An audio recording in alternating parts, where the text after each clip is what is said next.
Hi hello friends అందరికీ నమస్కారం. ఈరోజు ఈ వీడియోలో మన తెలంగాణ రాష్ట్ర వ్యాప్తంగా ఇందిరమ్మ ఇండ్ల పథకానికి సంబంధించి తెలంగాణ ప్రభుత్వం తీసుకొచ్చిన మరో పెద్ద అప్డేటు మీకోసం. ఇటీవలే ఇందిరమ్మ ఇళ్ల పథకం కింద లబ్ధిదారులకు ఇప్పటికే 5 లక్షల రూపాయల వరకు సహాయం అందిస్తుంది కదా. ఇప్పుడు ప్రభుత్వం అదనంగా 30,000 రూపాయల వరకు ఇవ్వబోతుంది. మరి ఈ 30,000 రూపాయలు ఎవరికి వస్తాయి, ఎలా అప్లై చేయాలి, అన్ని వివరాలు ఈ వీడియోలో తెలుసుకుందాం. వీడియోని ఎక్కడ కూడా స్కిప్ చేయకండి ఫ్రెండ్స్, అండ్ వర్డ్ చూడండి. వీడియోని స్టార్ట్ చేసే ముందు మీకు ఒక small request friends. TG government నుంచి పథకాలకు సంబంధించి ఏ చిన్న అప్డేట్ వచ్చినా మీరు మిస్ కాకుండా ఉండాలంటే వెంటనే మన ఛానల్ని సబ్స్క్రైబ్ చేసుకోండి. అండ్ సబ్స్క్రైబ్ చేసుకున్న వాళ్ళందరూ కూడా సబ్స్క్రైబ్ బటన్ పక్కనున్న గంట సింబల్లో ఆల్ అని పెట్టుకోవడం మర్చిపోకండి ఫ్రెండ్స్. ఇలా పెట్టుకోవడం వల్ల నేను పెట్టే ప్రతి ఒక్క వీడియో మీరు నోటిఫికేషన్ రూపంలో పొందగలరు. అండ్ వీడియో మీద నచ్చితే లైక్ చేయండి ఫ్రెండ్స్. సో ఏమాత్రం లేట్ చేయకుండా వీడియోలోకి వెళ్ళిపోద్దాం. సో ఇందిరమ్మ ఇండ్ల పథకంలో L1, L2 కింద లబ్ధిదారుల ఎంపిక జరుగుతుంది. L1 కింద సొంత స్థలం ఉన్నవారికి ప్రభుత్వం విడతల వారీగా 5 లక్షల రూపాయలు ఇస్తుంది.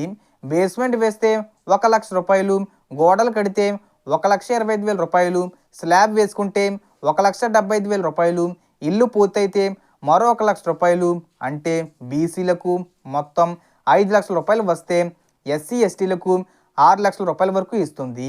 ఇప్పుడు వీరికి అదనంగా ఉపాధి హామీ పథకం ద్వారా 27,630 రూపాయలు మరియు మరుగుదొడ్డికి 12,000 రూపాయల సహాయం కూడా ఇవ్వబోతున్నట్లు ప్రభుత్వం ప్రకటించింది. అంటే దాదాపుగా 40,000 రూపాయల వరకు అదనంగా లభించనుంది. మరి ఈ కొత్త అవకాశాన్ని ఎలా ఉపయోగించుకోవాలో చూద్దాం. మీకు జాబ్ కార్డు ఉంటే మీరు మీ ఉపాధి హామీ ఆఫీస్కి వెళ్ళి మీ గ్రామ వివరాలు చెప్పాలి. అక్కడ అధికారులు మీ పేరుతో వర్క్ ఐడి క్రియేట్ చేస్తారు. ఆ తర్వాత మీ ఇంటి నిర్మాణం దశల ప్రకారం పని దినాలు కేటాయించబడతాయి. బేస్మెంట్ వరకు 40 రోజులు, స్లాబ్ దశకు 30 రోజులు, ఇల్లు పూర్తయ్యాక 20 రోజులు, ఇలా మొత్తం 90 రోజుల పనికి రోజుకు 307 రూపాయలు చొప్పున పైసలు మీ ఖాతాలో జమ అవుతాయి. ఇలా చేస్తే మీకు దాదాపు 27,000 రూపాయలకు పైగా వస్తాయి. ఒకవేళ మీ జాబ్ కార్డులో ఈ సంవత్సరం పని దినాలు అయిపోయినా వచ్చే ఆర్థిక సంవత్సరంలో మిగిలిన పనులు కొనసాగించవచ్చు. అంటే ఈ అవకాశం ఎవరూ మిస్ కాకూడదు. ఉపాధి హామీ సిబ్బందిని సంప్రదించండి, మీ వివరాలు ఇవ్వండి.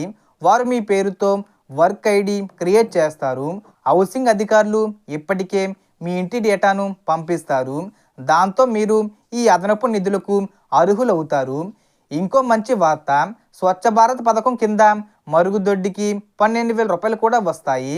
అంటే ఇంటి నిర్మాణానికి 5 లక్షలతో పాటు ఉపాధి హామీ ద్వారా 27,000 రూపాయలు మరియు మరుగుదొడ్డికి 12,000 రూపాయలు, మొత్తంగా 40,000 రూపాయల వరకు అదనంగా ప్రభుత్వం ఇస్తుంది.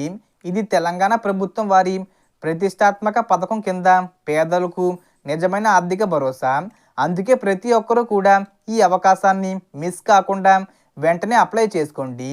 ఉపాధి హామీ ఆఫీసు లేదా సిబ్బందిని సంప్రదించండి, మీ వర్క్ ఐడి క్రియేట్ చేయించుకోండి.